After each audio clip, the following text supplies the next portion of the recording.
Halo sahabat senior, apa kabar semua? Saya doakan semoga kita semua selalu dalam keadaan sehat dan bahagia. Amin. Jumpa lagi dengan saya Leli Huta-Julu di channel komunitas Pernah Muda. Channel spesial buat sahabat semua yang merasa pernah muda dan bagi warga senior yang berjiwa muda. Kali ini saya ingin ngobrol santai dengan sahabat semua.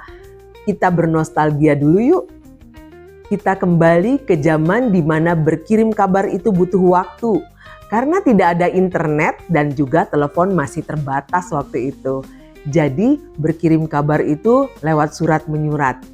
Amplopnya dibubuhi oleh perangko yang dianggap sebagai ongkir waktu itu. Jadi dulu ingat nggak ada istilah kalau orang yang kesana kesini selalu sama-sama.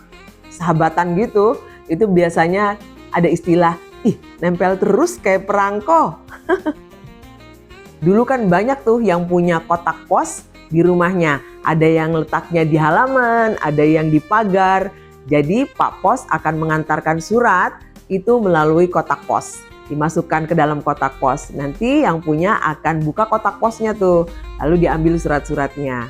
Dan bagi yang nggak punya kotak pos seperti rumah saya, Pak Pos akan ketuk pintu sambil teriak tuh, pos. Tapi kalau nggak ada yang keluar, biasanya Pak Pos akan antarkan surat melalui bawah pintu, diselipin tuh di bawah pintu. Jadi dulu tuh kalau nunggu berita kayaknya lama banget ya. Tapi ada juga caranya supaya kabar kita cepat sampai dengan menggunakan amplop kilat khusus. Kalau nggak salah warnanya tuh agak biru-biru gitu deh. Dan bisa juga pakai amplop biasa ditulis kilat khusus. Syaratnya bayar ongkirnya 2 kali lipat dengan menggunakan perangko. Dan waktu saya remaja dulu itu sudah ada wartel, warung telekomunikasi. Jadi ada ruangan yang ada kamar-kamarnya kan. Jadi dalam setiap ruangan ada telepon. Jadi kita bisa berkirim kabar lewat telepon dengan membayar sejumlah uang tertentu. Mungkin ada nih sahabat senior yang ketika remaja dulu juga belum ada warung telekomunikasi. Tentang surat itu dulu ada lagu yang paling top dari Vina Panduwinata pada zaman saya. Judulnya Surat Cinta. Siapa yang masih bisa lirik lagunya? Kita nyanyi sama-sama. Suara saya sebenarnya pas-pasan, tapi ini nekat aja lah. Oke, sama-sama ya. 1, 2, 3. Hari ini ku gembira, melangkah di udara. Pak Pos membawa berita dari yang ku damba. Sepucuk surat yang wangi, warnanya pun merah hati. Bagai bikisan pertama, tak sabar ku buka. Dah cukup ya. Zaman dulu Pak Pos itu jadi salah satu tokoh sentral tuh dalam percintaan. Waktu saya kecil dulu, saya punya salah satu hobi bersama kakak-kakak dan adik, itu koleksi perangko. Jadi dulu kami filatelis cilik. Dan ini nih, saya masih simpan nih albumnya. Album koleksi perangko kami. Ada 6 album. Ada yang kecil ya, ini, dan juga ada yang besar. Koleksinya mulai dari perangko Indonesia juga luar negeri. Saya tunjukin ya koleksi-koleksi kami. Ini.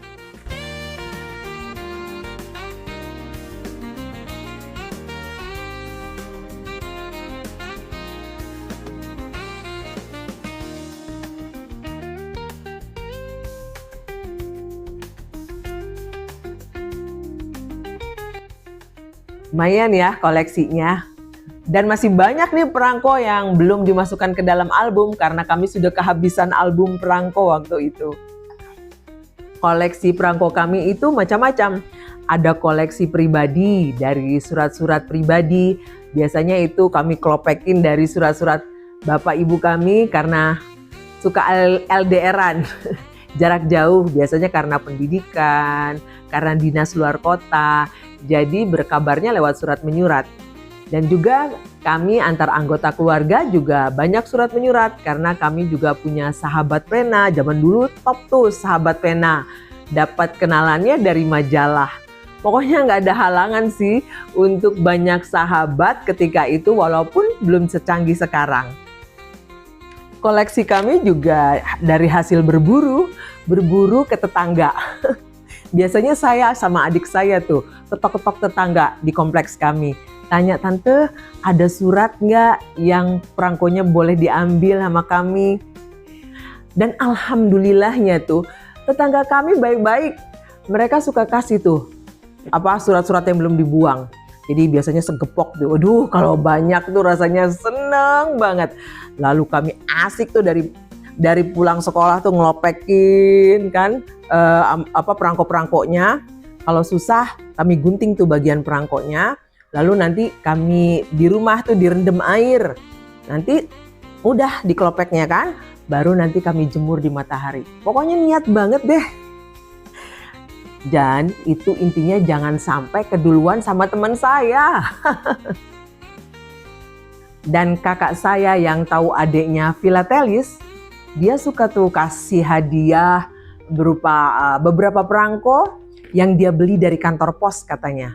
Aduh, kalau sudah ada tambah koleksi di dalam album, bangga benar nunjukin ke teman-teman. Waduh, koleksinya sudah bertambah. Dan nanti nih kalau ada perangko yang sama lebih dari satu, nanti kita akan tuker-tukeran dengan teman-teman sesama filatelis cilik. Jadi kayak barter mainan gitu, seru juga sih. Saya merasakan bahwa koleksi perangko waktu zaman sekolah dulu itu sangat bermanfaat. Karena waktu itu belum ada Google, jadi informasi sangat terbatas. Dan melalui perangko kita jadi ada manfaatnya, bisa tahu negara-negara luar, sejarah, seni, budaya. Dan juga misalnya kita melihat program-program pemerintah gitu. Dan lewat perangko semuanya. Dan menjadi menarik karena melihatnya melalui gambar-gambar walaupun kecil, tapi penuh dengan informasi. Sekarang mari kita lihat koleksi kami yuk. Ini perangko Indonesia. Ini perangko peringatan 100 tahun perangko di Indonesia. Dari sini kita lihat bahwa perangko Indonesia dimulai dari tahun 1864. Perangko seri Presiden Republik Indonesia. Kami punya koleksi Presiden Soekarno, Presiden pertama Indonesia, dan juga Presiden kedua Indonesia yaitu Bapak Soeharto. Nominalnya beda-beda, mulai dari wajahnya yang masih muda sampai dengan senior. Semuanya ganteng-ganteng ya. Pahlawan kemerdekaan Indonesia. Perangko pakaian adat Nusantara. Perangko pemugaran Candi Borobudur yang dimulai tahun 1973 sampai dengan 1983, Indonesia dan UNESCO. Dalam perangko itu ada tulisannya. Kelestarian warisan budaya terletak di tanganmu. Kelestarian warisan budaya adalah tanggung jawabmu. Wah, dalam banget nih artinya ya buat generasi muda. Lalu ada seri bunga anggrek dan lukisan Raden Saleh, maestro lukis Indonesia di zaman kolonial. Perangko seri cerita rakyat Nusantara. Kami punya Tengger, ini legenda tentang Roro Anteng dan Joko Seger, Nyi Roro Kidul, Malin Kundang, Pulau Kemaro, dan Aji Tatin dari Kalimantan Timur. Ini asal mula tentang kota Balikpapan. Dan ini perangko seri bulu tangkis atau badminton, olahraga yang sangat populer di Indonesia waktu itu. Karena kita selalu juara setiap ada pertandingan seperti Thomas Cup, Uber Cup, itu disikat habis sama tim Indonesia. Sampai ada cerita lucu tuh. Di kampungnya teman saya, waktu itu katanya kalau misalnya ada pertandingan nih, mereka semua berdoa. Kalau menang, mereka mengadakan itu syukuran dengan nasi kuning. Siapa yang gak kenal dengan Rudy Hartono zaman itu? 8 kali berturut-turut juara All England. Wow, sampai namanya dicatat di dalam Guinness Book of World Records sebagai pebulu tangkis dengan kemenangan terbanyak. Lalu ada nama Lim Swee King dan gandanya Chun Chun Johan Wahyudi, ada Ii Sumirat, Dan untuk perempuannya ada Ferawati Fajrin, Imelda Wiguna, dan Ivana Lee. Masih banyak lagi. Dan sekarang juga generasi sekarang juga hebat-hebat, masih banyak nama-nama lainnya. Perangko Indonesia Palestina tahun 1978.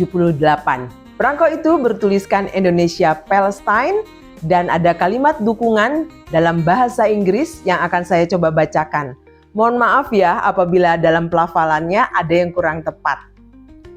To the welfare of the families of martyrs and freedom fighters of Palestine. Yang terjemahan bebasnya, untuk kesejahteraan keluarga syuhada dan pejuang kemerdekaan Palestina.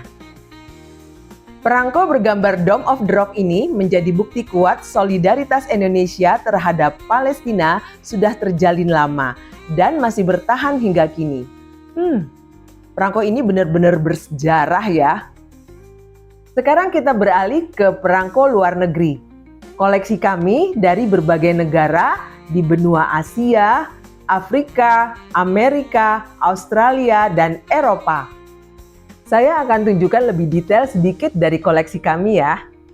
Beberapa tokoh dan pemimpin dunia, antara lain beberapa presiden Amerika Serikat, Pakistan, Sri Lanka, Raja Faisal dari Saudi Arabia, Cekoslowakia, Argentina, Turki, Sultan Hasanah Bolkiah dari Brunei Darussalam, Reza Pahlavi dari Iran, Martin Luther King, Kolombia, India, Belgia, Ratu Juliana dari Nederland.